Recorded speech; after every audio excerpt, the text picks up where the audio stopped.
ఆంధ్రప్రదేశ్లో మళ్లీ కరోనా కలవరం మొదలైంది. దేశవ్యాప్తంగా కరోనా కేసులు 1000 దాటిపోయాయి. దేశ రాజధాని ఢిల్లీలో కోవిడ్ కేసులు సెంచరీ దాటేశాయి. కేరళలో 400 కరోనా కేసులు నమోదయ్యాయి. గత వారం రోజుల్లో 750 కేసులు నమోదయ్యాయి. అంటే దేశంలో ఏ రేంజ్లో కరోనా వైరస్ విజృంభిస్తుందో అర్థం చేసుకోవచ్చు. ఇప్పటి వరకు 4 చేరిపోయినట్టుగా తెలుస్తోంది.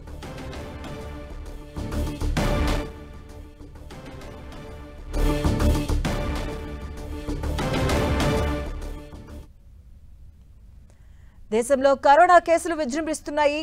JN1 కొత్త వేరియంట్ విజృంభిస్తూ ఉంది. దీనికి సంబంధించిన పూర్తి అప్డేట్స్ మా కరెస్పాండెంట్ గోపి అందిస్తారు. గోపి,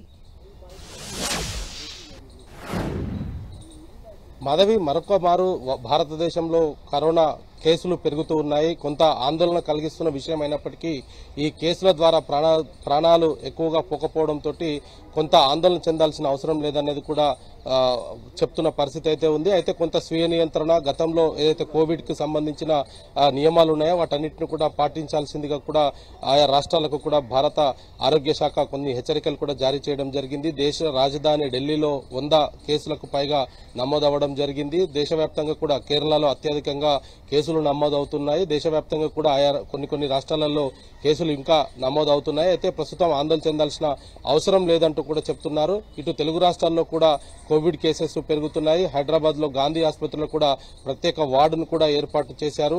అదేవిధంగా దేశవ్యాప్తంగా ఉన్న అన్ని హాస్పిటల్స్ లో కూడా కోవిడ్ కేసెస్ ని ప్రత్యేక వార్డులో చికిత్స అందించాల్సింది కూడా చెప్తున్నారు. అయితే గతంలో కూడా 14 days క్వారంటైన్, అటువంటి సెల్ఫ్ గా మాస్క్ ధరించడము, శానిటైజేషన్ చేసుకోవడము, బహిరంగ ప్రదేశాలకు వెళ్ళినప్పుడు ఖచ్చితంగా మాస్క్ తోటే వెళ్లాలన్న కొన్ని నిబంధనలు ఉన్న నేపథ్యంలో వాటన్నిటిని కూడా మళ్ళీ ఒకసారి పాటించాల్సిందిగా కూడా భారత వైద్య ఆరోగ్య శాఖ చెప్తున్న పరిస్థితి ఉంది. అయితే కేసుల సంఖ్య పెరుగుతున్నప్పటికీ కూడా కొంత ఆందోళన చెందాల్సిన పరిస్థితి అయితే లేదు. దీనివల్ల మరణాల సంఖ్య ఈ వేరియంట్ తో కొంత తక్కువగా ఉన్న పరిస్థితి అయితే చెప్తూ ఉన్నారు. కానీ ఈ కోవిడ్ కేసెస్ లో తీసుకున్న శాంపిల్స్ ను కూడా ఇప్పటికే ల్యాబ్ కు పంపించడం జరిగింది. వాటన్నిటిని కూడా పరిశీలిస్తున్నారు. ఆ F1 వేరియంట్ కి సంబంధించి కావచ్చు, ఇతర ఇంకా ఏదైనా రూపాంతరం చెందుతుందా ఈ వైరస్ అనేది కూడా ఇంకా పరిశీలిస్తున్న పరిస్థితి అయితే కనపడుతుంది. ప్రస్తుతం దేశంలో 1000కి పైగా కేసులు అయితే నమోదవడం జరిగింది. అయితే కొంత స్వీయ నియంత్రణ పాటించాలి. బహిరంగ ప్రదేశాల్లోకి వెళ్ళినప్పుడు కానీ, ఏదైనా షాపింగ్ మాల్స్, ఇతర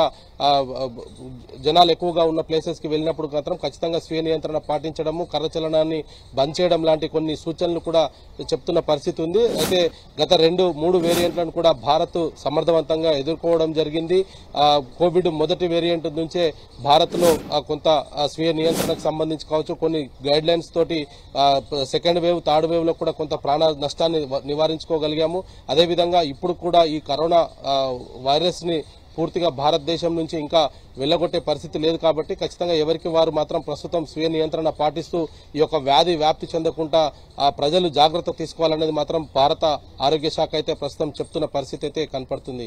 మాధవి, రైట్, థాంక్యూ గోపి.